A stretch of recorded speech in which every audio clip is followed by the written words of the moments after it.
Dhammaan asxaabta ku xiran YouTube channel-kayga muuqaalkan halkuu kaga imanaya waqti xaadirka waa Kigali. Maanta muuqaalka waxaan ugu talagalay inaan kaga hadlo su'aalo badan oo la isoo weydiiyey laakiin aan waqti u yar waayay inaan kasoo jawaabo oo ah guryaha ardaydu kiraysato ee Rwanda ku yaala. Marka haddaan ka hadlo si guud uga hadlo guryaha Rwanda saa qaali uma aha marka lala compare gareeyo wadamada jaarka sida Kenya oo kale saa u qaali uma saa waa jaban yihiin. Waxaa laga yaabaa qol inaad ku hesho qol aan dee goglenayn oo laakiin dee fadhigii iyo qolkii iyo musqushiisiina inaad ku hesho 100,000 oo lacagtana boqolka kun ee lacagtana wuxuu noqonayaa $70 $70 buu noqonayaa. Marka ardaydu dee badanka way isla degtaa 2 arday 3 arday waa la isla degaa guryahana dee waa la isku darsadaa. Marka imka 2 qol oo kale waxay ku xiran yihiin dee suuqa ugu yar dhow yihiin. Haddii gurigu dee suuqa ku yar dhow yahay 2 qol oo kale wuxuu noqon karaa 250 lacagtana. Laakiin hadduu suuqa ka yar fog yahay oo kale magaalada ka yar fog yahay oo kale iska xaafada caadiga ku yaal oo kale iska middle-ka ah wuxuu noqon karaa 200 oo lacagta Rwanda 200 oo Rwanda francs waxay noqonaysaa $140 bishii ayay noqonaysaa. Marka hadda waa la isla kiraystaa muuqaalkii hore ayaan kaga soo hadlay ardaygu siduu ku imanaya waxa loo baahan yahay inan baa isagu dhowr goor isoo weydiiyey medicine-ka iga soo baadhiyay wadanka jaamacad la yiraahdo caafimaadka. Marka caafimaadka waxaa bixisa jaamacad qaran ku leeyahay oo la yiraahdo University of Rwanda la yiraahdaa. dhowr campus bay leedahay halkan meel suuqa dhexdiisa campus bay ku leedahay caafimaadka lagu barto meel kale campus bay ku leedahay.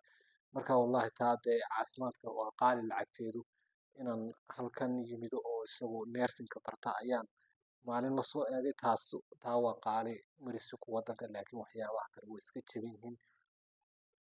Rwanda marka laga yimaado nolosheedu expensive way tahay oo nolol expensive way laakiin waa maciishadeeda expensive maanta haddaad dhar iibsanayso kaba iibsanayso ayaa expensive xitaa waxeeda kale ayaa expensive iibsashadeeda laakiin noolaanshaha waxaa qofku ku noolaanayo bishii cuntada saa qaali uma aha. Qudradeedoo kale waa jaban tahay waxeeda kale waa iska jaban laakiin xagga wax iibsashada ayaa aad u qaaliya haddii maanta aad doonayso inaad wax soo iibsato. Marka inta dadka anuu ila soo hadlo waxaan kula taliyaa hadday maryo badan inay soo qaataan isku soo talagalaan kaba badan wax badan oo inuu wadanka waxba ka iibsan waxaa yaray meelaha ka cunayaan mooyaane ee necessary-ga ah. Intaas waa inta Rwanda waxbarashadeedu waxay ku jirtaa waxbarashooyinka ugu fiican uguna qiimaha jaban leh. Marka dee muuqaalkii hore waa kaga soo hadlay ardaygu siduu ku soo dalban karo waxaan rajaynayaa inaad dee la socon doontaa. Imika qaybtii hore waxaanu kaga hadalnay ardaygu inta guryaha lagu kireeyo. Marka haddii aan dib ugu noqdo marka la isku geeyo ardayga gurigiisa u kireysanayo cuntadiisa cunayo jaamacadiisa lacagta ugu badan muuqaalkayga horena waa ku sheegay waa 450 ayaa si fiican bishii ugu filaanaya. waayo dee kulley ardaygaas hadduu helo arday ula kiraysto intaasaa ka badan xitaa hadduu kelidii meel degayo waa bishii intaa waxaad ugu noolaanaysaa si dee kala degan ayaad ugu noolaanaysaa. Haddaba shuruudaha ardayga looga baahan yahay unbaa ah markuu wadanka soo galayo inuu jaamacad admission ka haysto oo iyo meel uu ku hagaajiyo cid meeshii kaga soo horeysa. Intaas horena waa sheegay imikana waa ku celinayaa. Haddaba imika waxaanu gudageli doonaa Kigali iyadu sideeda waa caasimad ammaana. jaamacadaha ku yaala waa jaamacado fiican jaamacado aad u fiican weeye waxbarashadoodu tayo leedahay jaban tahay. Marka ardaygii doonayay inuu caadi wax u barto uu ka faa'iidaysto waxbarasho halkan wuxuu ka helayaa jaban tayo leh.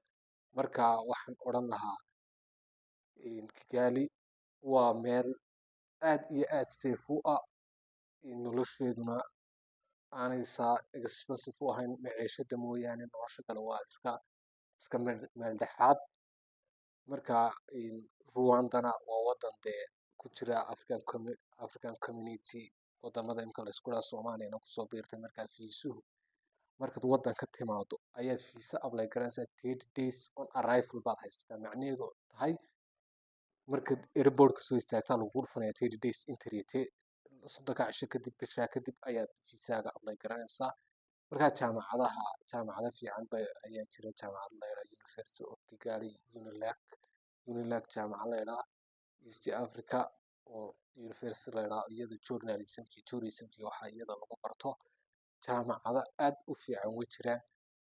marka jaamacaduhuna Rwanda iminka shadowed waxa lagu soo kordhiyay qofkiis bilaabaya December tan jaamacad bilaabaya inuu 4 sanadood oo straight digrigiisa ku dhamaysanay. markii hore qaar baa jaamacada 3 sano ah laakiin saasa iminka loo wada bedelo waa shuruuc cusub.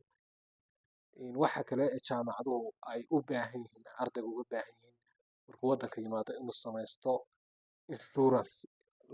insurance waxa weeyaan card caafimaad oo haddii aad xanuunsato hadee meel ku tegi karto. marka shuruudahay ka mid yihiin marka waddanka timaadaad samaysanaysaa kaarka caafimaadka ayaad samaysanaysaa kaarka caafimaadka oo lacag baad ku shubanaysaa in case ilaahay ma keene in case qofku waxbaa ku dhici karaan oo xanuunsto si uu dhakhtar ugu tago.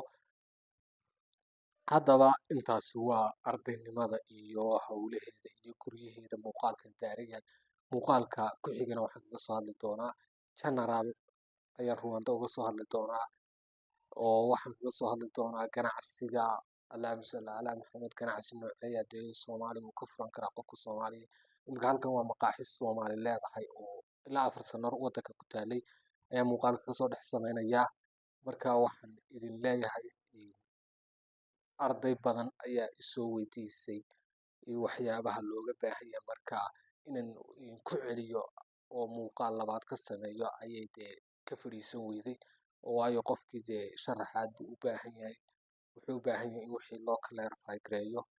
marka jaamacadaha waddankan wax kasta way bixiyaan international relationship, communication, tourism, business, engineering, software engineering, computer science, nooc kasta waad helaysaa jaamacadaha waddanka ku yaala.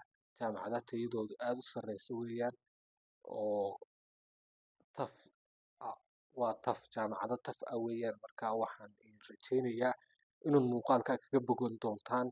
aad markaad ka bogataan hadda wixii kale ee su'aalaad haysataan comment sectionka ayaa nagula wadaagi doontaan.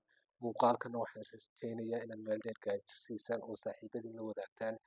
aad iyo aad baan idiin salaamayaa tan iyo la kulan dambe.